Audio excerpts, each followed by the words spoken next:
Pebble Beach Pro-Am was last weekend, and you saw Morikawa, after roughly 900 days without a win on the PGA Tour, come away with a victory by shooting 22 under, and he earned every bit of that as guys were gunning for him late, which included Scottie Scheffler shooting a 63 on a Sunday. No surprise there. But now we go over to the Genesis Invitational, which is going to take place this week. That's Tiger's event here. And Tiger has a press conference scheduled for 10:30 a.m. Pacific time, which is 1:30 p.m. Eastern time, Joe.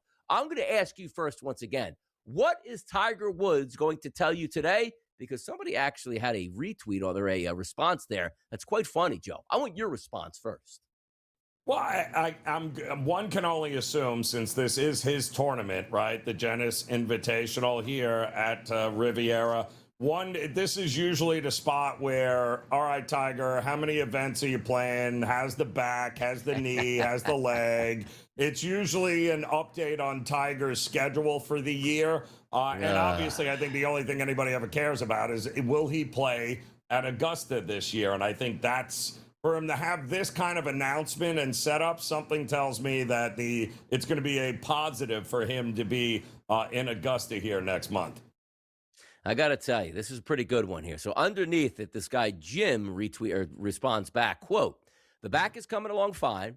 I'm up to hitting 5-iron now. Not yet full drivers. Doing a lot of putting. Still a ways to go to be able to compete out here with these guys. So we'll see." And he quotes says, "There you go. Now you don't have to listen." That sounds spot on, because I feel we would have gotten the leak. Like, you need to be tuned into this press conference here. Tiger's playing this week, or Tiger's going to play 2 weeks before the Masters, engage how he feels before he plays the Masters. That's what I thought it would be. But it does sound like, hey, guys, feeling good. Back feels good. We'll see.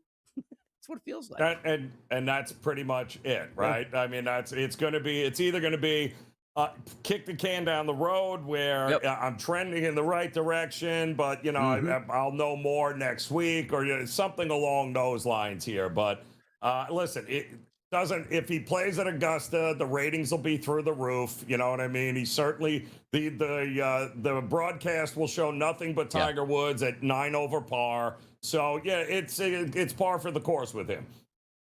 How about par for the course going out there? You're going to need to shoot way better than par to win this tournament here, but each and every week, it looks like the standard is always set with Scottie Scheffler. It's him, and it's the rest of the field. And we're not talking about Scottie Scheffler's playing in a Pro-Am that nobody ever heard of, where he's just paid to be there, and there's not a lot of great superstars. Look at the names on this list.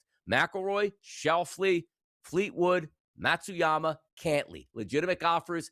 He's plus 300, well ahead of the rest of the field, Joe.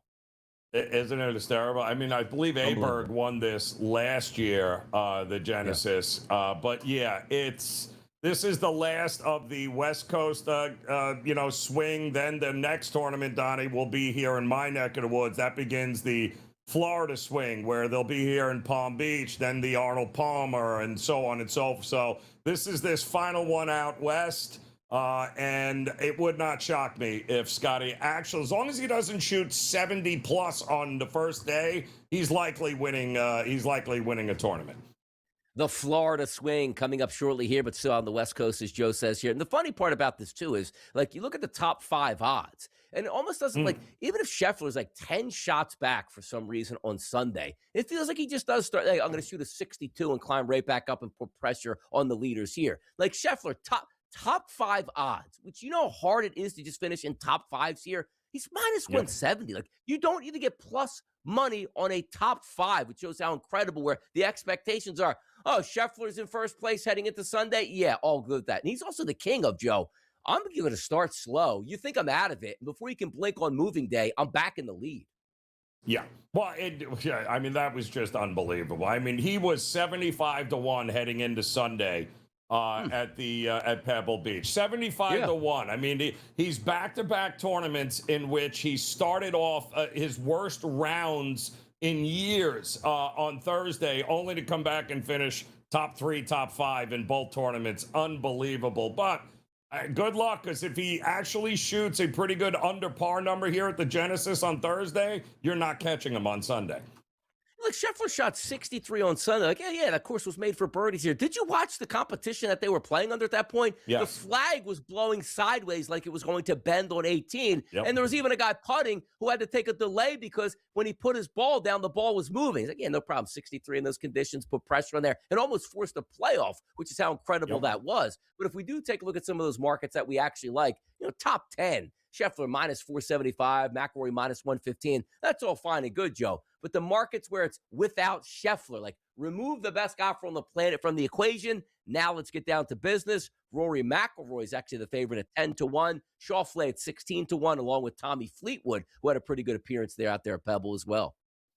Yeah, and loves those West Coast swings there, Fleetwood does. Yeah. And he has actually been playing very, very well. But it's good to see Xander has actually been good. Rory had a good Sunday, too, after having a terrible Saturday where I think he had 3 double bogeys and 7 birdies. He was all over the map. But listen, I think head-to-head markets are not a bad way to approach what's happening also in this, because you can't bet Scheffler at 2-1, 3-1 pre-flop. You got to hope he falls flat again on a Thursday, and then you can get him at a better price down the road. But I think there are some guys with some value here as long as they get off to a good start here on Thursday.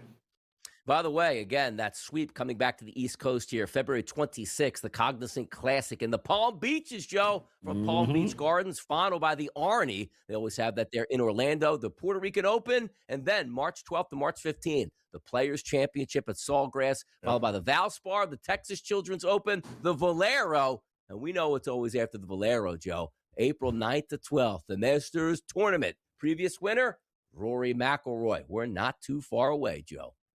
No, we are not. And I think that's exactly what you're going to hear from Tiger, is that, trending in the right direction. But, I'm going to get out there and we'll see that kind of situation here. So should be a fun couple of months here now that golf is back in full swing. By the way, remember when everybody went to live and, oh, my God, you can't do that, and the PGA found hundreds of millions of dollars? Did you know that last weekend's tournament here, the Pebble Beach Pro-Am, $3.6 million to the winner, and that was Morikawa. Prices are up, baby. Win these tournaments. Cash in big. We'll be right back to close this show down in style.